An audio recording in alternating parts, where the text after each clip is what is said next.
안녕하세요. 강남 권산부인과 권용일 박사입니다. 오늘은 자궁선근증에 대한 이야기를 해보려고 하는데요. 이 자궁선근증이 좀 고약한 질환입니다. 자궁근종과 마찬가지로 양성종양이라서 생명을 위협하는 질환은 아닙니다만 극심한 생리통이나 과다생리로 여성의 삶을 망가뜨리고 치료도 쉽지 않기 때문이죠. 그래서 오늘은 여성의 삶을 망가뜨리는 자궁선근증에 대해 아시면 좋을 내용 8가지를 추려서 말씀드리고자 합니다.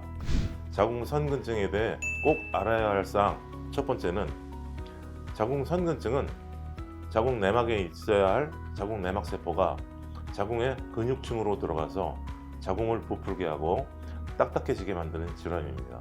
여성의 자궁은 생리 주기에 따라서 자연스레 벌어졌다가 수축하면서 생리를 하게 되는데요.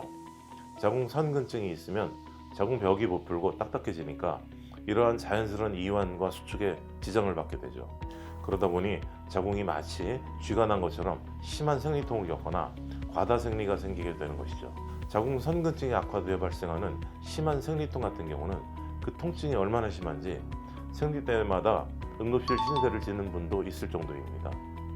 또한 자궁선근증 부위가 점점 퍼져나가면 자궁벽도 계속 부풀어 오르게 되어서 결국은 자궁적출을 하게 되는 경우가 많기 때문에 증상이 있으시다면 진통제에 의존해서 무작정 참는 것은 문제를 더 악화시킬 뿐만 아니라 여러 가지 합병증을 유발할 수 있으니 조기에 치료를 고려하시기 바랍니다. 두 번째는 자궁선근증은 다행히도 폐경이 되면 증상이 좋아지는 경우가 많다는 것입니다. 보통 자궁선근증이 많이 발생하는 나이는 40대와 50대입니다.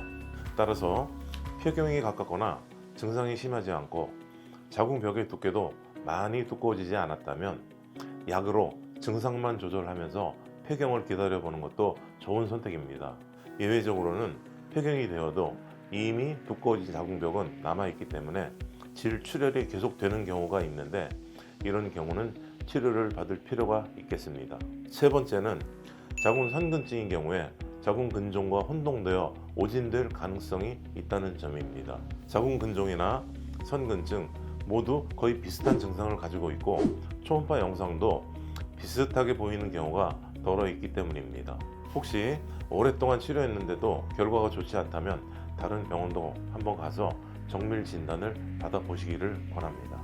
네 번째 사항은 자궁선근증이 임신에 다소 부정적인 영향을 준다는 것입니다. 여러 연구를 종합해 보면 자궁선근증이 불임의 직접적인 원인이라고까지는 못해도 대체적으로 임신에 부정적인 영향을 끼치고 조산의 위험도를 증가시키는 것으로 보고되고 있습니다. 하지만 무조건 임신이 안 되는 것은 아니고 치료 후에는 정상에 가깝게 회복될 수도 있으니 전문의와 잘 상의하시기 바랍니다. 다섯 번째는 자궁선근증은 재발 가능성이 상당히 높다는 점입니다. 자궁선근증의 발생 원인은 아직 정확히 밝혀지지는 않았지만 여성 호르몬과 관련이 있는 것으로 연구되고 있습니다. 따라서 여성 호르몬의 균형을 유지하는 생활 습관이 자궁선근증의 발생과 재발 방지를 위해 중요합니다. 붉은 육류나 인스턴트 음식보다는 녹황색 채소를 많이 먹고 주기적인 운동과 체중 조절에 유의하면서 긍정적인 마음으로 스트레스를 관리하는 건강한 생활 습관이 도움이 됩니다. 이 예방과 재발 방지를 위한 건강한 생활 습관은 다음에 별도로 영상을 만들어 자세히 설명드리도록 하겠습니다. 여섯 번째 사항은 자궁선근증의 발생 원인 중에 하나로 자궁 관련 수술, 예를 들어 자궁근종 제거 수술이나 제왕절개 수술을 했다면 발생 확률이 커진다는 것입니다. 자궁선근증은 자궁 내막의 세포들이 자궁의 근육층으로 파고드는 상태를 말하는 것인데요. 해외의 연구에 따르면 자궁에 진행된 수술은 이 자궁 내막과 자궁 근육층의 경계를 깨뜨려 이로 인해 내막세포가 근육층으로 파고 들어가 자궁선근증을 일으킨다는 논문이 많이 발표되고 있습니다. 따라서 자궁선근증 예방을 위하여 자궁 관련 질환을 치료할 때는 가능하면 수술적 방법보다는 비수술적 치료를 우선 고려하시는 것이 좋겠습니다. 일곱 번째로는 자궁선근증의 치료법입니다. 자궁선근증 치료법으로는 약물적 요법과 수술이 있습니다. 약물적 요법은 근본적인 치료는 안 되고 단지 증상을 완화시키는 정도의 치료이고, 또한 부작용 때문에 장기적인 사용도 어려운 한계가 있습니다. 자궁선근증 수술은 두 가지 방법이 있는데요. 먼저 자궁 부분 절제술이라고 해서 선근증이 있는 자궁벽을 잘라내고 나머지 부분을 봉합하는 수술입니다. 이 수술이 상당히 까다롭고 큰 수술이라서 많이 시행되지는 않고 병원에서는 차라리 자궁 적출을 권하는 경우도 많습니다. 자궁 선근증의 치료 방법으로 자궁 적출은 당연히 자궁을 제거했으니까 자궁 선근증도 없어지겠죠. 하지만 자궁 적출은 우리 몸에 중요한 역할을 하는 소중한 장기 하나를 완전히 제거하는 것이기 때문에 정말 신중하게 최후의 수단으로 생각하여야 합니다. 이와 관련해서는 전에 자궁 적출을 신중히 해야 하는 4가지 이유라는 영상에서 자세히 설명드렸으니 이 영상을 꼭 참고해 보시기 바랍니다. 다행히도 최근에 이 두 가지의 약물적 요법과 자궁 적출술 양극단 사이에 몸의 손상은 최소화하면서도 치료 효과는 상당히 높은 새로운 치료법으로 하이프 치료가 도입되었습니다. 해외 논문에서는 자궁 선근증에 대한 하이프의 치료 효과가 약 80%에 달하는 것으로 나타나고 있죠. 굉장히 높은 치료 효과입니다.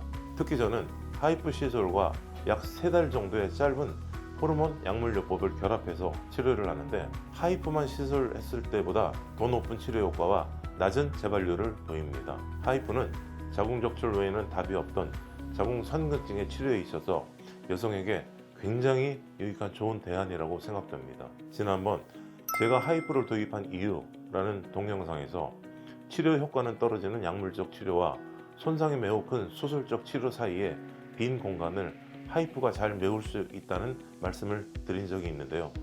이 영상을 꼭 참고해 보시기 바랍니다. 마지막 8번째 사항은 자궁 선근증 치료 병원을 선택하실 때에는 여러 종류의 수술도 많이 해보고 하이프 같은 비수술적 치료 둘 다를 많이 해본 의료진을 선택하시라는 것입니다. 아무래도 수술만 하는 의사는 수술을 우선 고려하게 되고, 수술을 안 해본 의사는 비수술적 치료만 고집하기 쉽습니다. 수술과 하이프 같은 비수술적 치료 중 어느 한쪽에 치우치지 않고 환자에게 가장 적합한 치료법을 선택할 수 있어야 하기 때문이죠. 또한 자궁 선근증 같은 부인과 질환과 난소암, 자궁 내막암 같은 여성암은 비슷한 증상을 가진 경우가 많습니다. 자궁 선근증이 있고 이런 증상이 있다고 해서 그 증상이 무조건 자궁 선근증으로 인해서 발생한다고 볼 수는 없고, 다른 심각한 질환으로 인한 증상일 수도 있는 것이죠. 따라서 의료진을 선택할 때는 여성암을 포함한 부인과 질환에 폭넓은 경험을 가진 의료진을 선택하시는 것이 중요합니다. 이상으로 자궁 선근증에 대해 알아야 할 8가지를 말씀드렸습니다.